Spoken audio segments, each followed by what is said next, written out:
Hey, Vortex.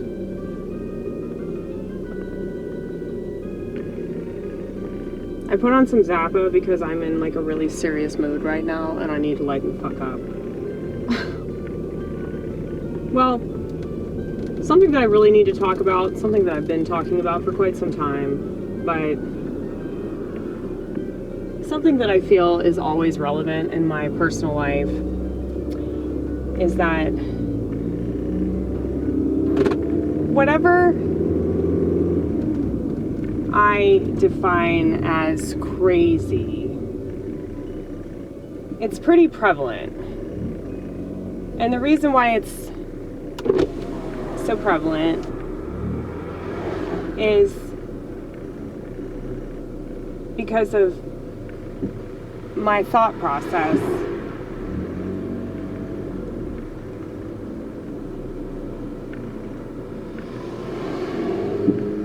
It's not because of neurotransmitters. Though I think that the neurotransmitters are the result of the thoughts that are haywire. And so that's not going away. I have gotten used to it, so much so that I think that I'm insanely good at understanding it and picking it apart and trying to figure it out. And the fact that I have the desire to do that proves that I'm a pretty resilient person, because from the looks of this country, most people don't seem to have that interest at all. They just feel bad and they want to stop feeling bad, so they don't dare to analyze why they feel bad or what the source is. And so I think that a lot of this channel is like me attempting to explain my existence and explain my thought process and explain my emotions and everything, and nobody asked for it. Nobody asked for it, but I did it anyway because I'm so generous and I just have this overzealous amount of thoughts and feelings and things that are really uncomfortable that I don't think many people understand. And so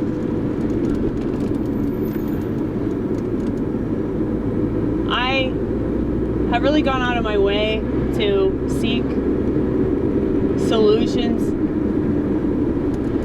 but the longer I've lived, the more I realize that maybe there isn't a solution, and maybe like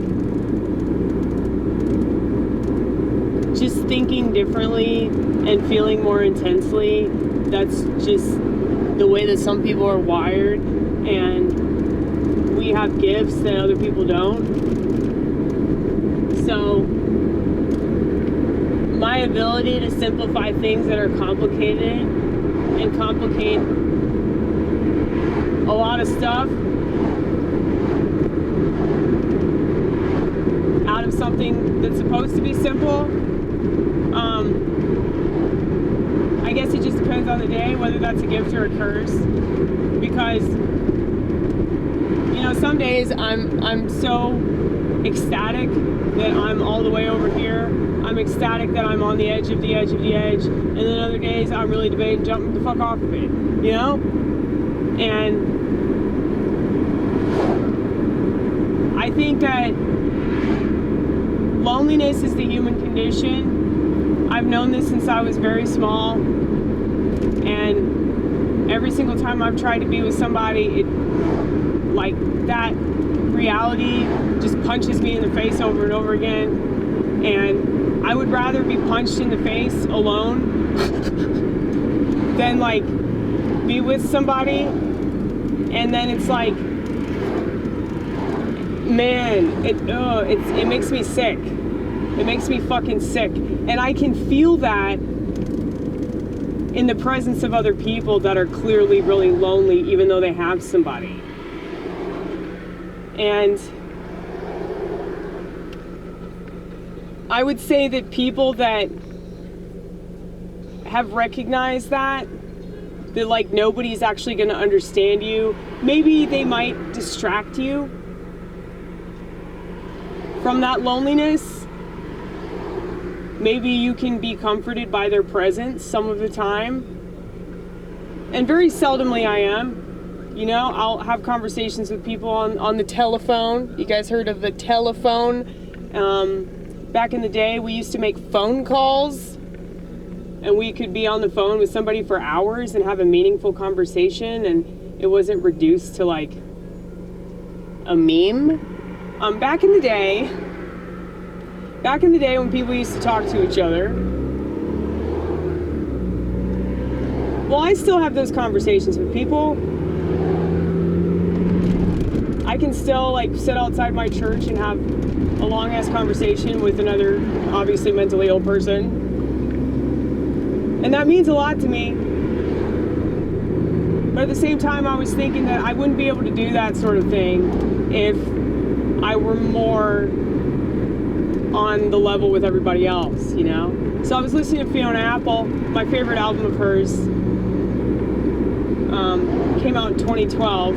I listened to the whole thing too. I usually skip around, but this was her favorite album she's ever done. She said that she could retire after she did this album. But her favorite song on the album is also my favorite song on the album, and the song is called Left Alone. How can I ask anyone to love me when all I do is beg to be left alone? And yeah, that to a T.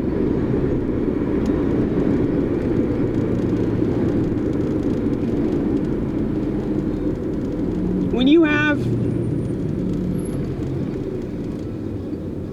this massive amount of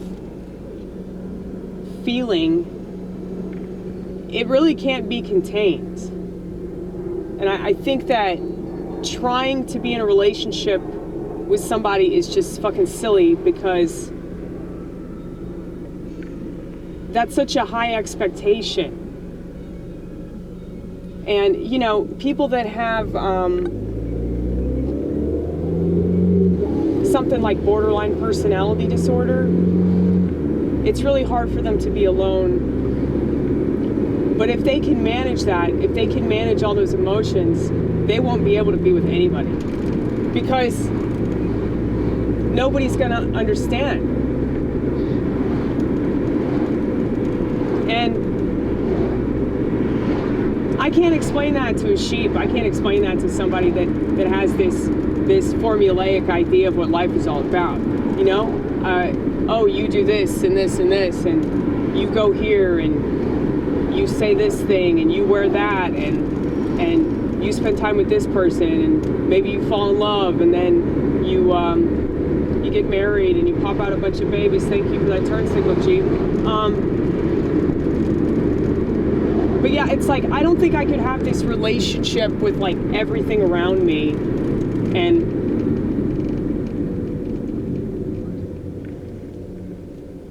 feel this connection, this unspoken connection with, I mean, a lot of the time it's like inanimate objects, which I know sounds narcissistic, doesn't it? Like I can't have human connections. But I think that like there's this side to it where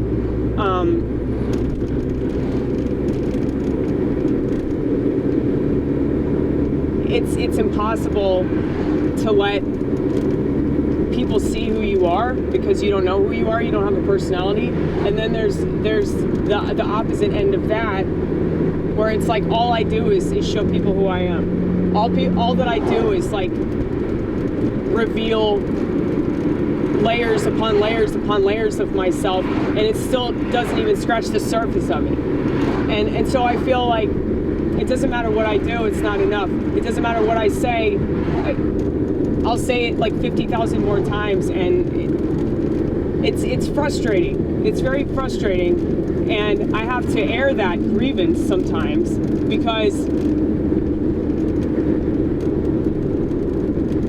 for the longest time, I didn't want to put myself out there because I was deeply ashamed of this. And I knew that most people wouldn't understand. But I took a chance. Shortly after I started doing stand-up, I took a chance that maybe there would be people that resonated with it. And there are. There definitely are.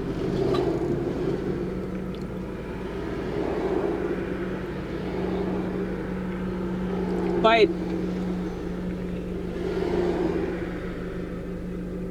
yeah, like, I don't relate to people that do the sheep stuff. I just don't. I mean, that's one of the things that I talk about on this channel a lot. It's just, I do not relate to smartphone culture. I do not relate to people that enjoy social media. I do not relate to people that I mean, like, the ones that I go to church with, I like them because they're Orthodox, but I mean, I don't like the whole, like, getting married and having kids and all that shit. It's like, it honestly disgusts me. And it's not because I don't get it.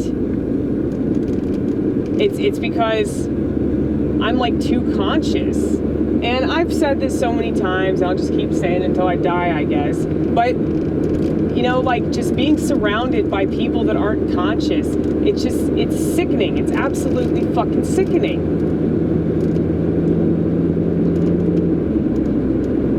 And I think that spectrum of consciousness, if you're more aware of things, you're not going to be able to do the normal people shit, because it's going to tear you apart, you know? And everything tears me apart. And so there's some days when I call them, you know, the dopamine party bus, you know, where I'm just having the best time because I can accept this. And I'll say this about it, that when you accept who you are and you accept the things that you have to struggle with, you're going to be 1,000 times better off than fighting it and insisting that you can do it different, insisting that you have to be like everybody else, you know? And I'm trying to figure out if that pressure that I'm feeling is actually from me, or it's just from the world, and I'm internalizing it and basically, like, projecting it back onto myself, if that makes any sense. So basically, like, the world's criticisms, I'm turning into my own personal voice and making it seem like it was me that said that, but maybe it's not. And I get that, you know, we're all insecure about something. But when I'm with myself, like right now, like I feel so comfortable, you know, and it's fantastic. And if there's somebody here holding this camcorder, I want to run this car off the damn road, you know, and and I know that. And there are so many people I know that feel that way, and they laugh when I say that, because they understand where I'm coming from. They understand that, like, being lonely is not really what they say it is. They want to vilify loneliness, but it's like I've said before, TVs make it really obvious that loneliness is the human condition, dude. And I don't need a TV. I don't need to watch TV. I got too much shit to do. I got way too much stuff I gotta make. And just listen to Fiona Apple. I wouldn't be doing this if it weren't for Fiona. She made a sacrifice a long ass time ago, and she was unabashedly mentally ill way before me. And if it weren't for her sacrifice, I wouldn't be doing what I'm doing now. And for the longest time, I didn't want to make anything because I was like, I can't play keys like Fiona. She's a classically trained pianist, you know, so she's been playing since she was a kid. I've been playing since I was a kid too, but the difference is I can't take instruction to save my damn life. And I had piano teachers that thought that I was so incorrigible, not incorrigible, incorrigible, and I infuriated them. And so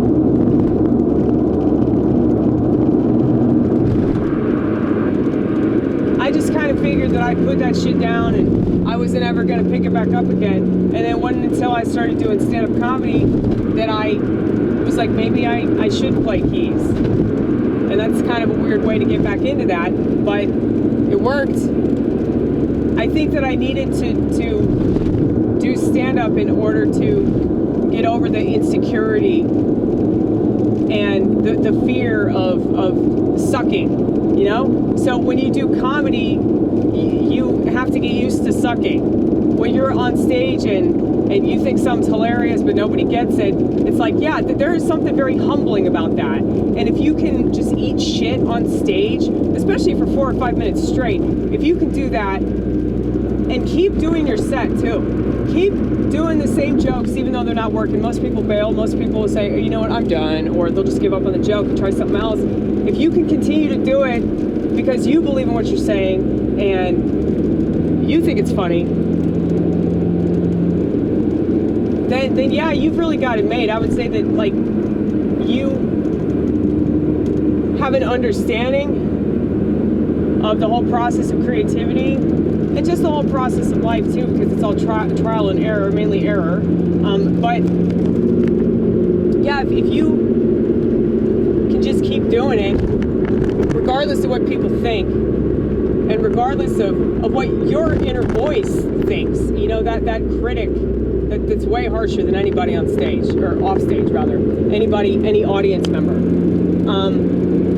If you can move past that and just keep doing it, keep motherfucking doing it, then yeah, like, the devil fucking loses.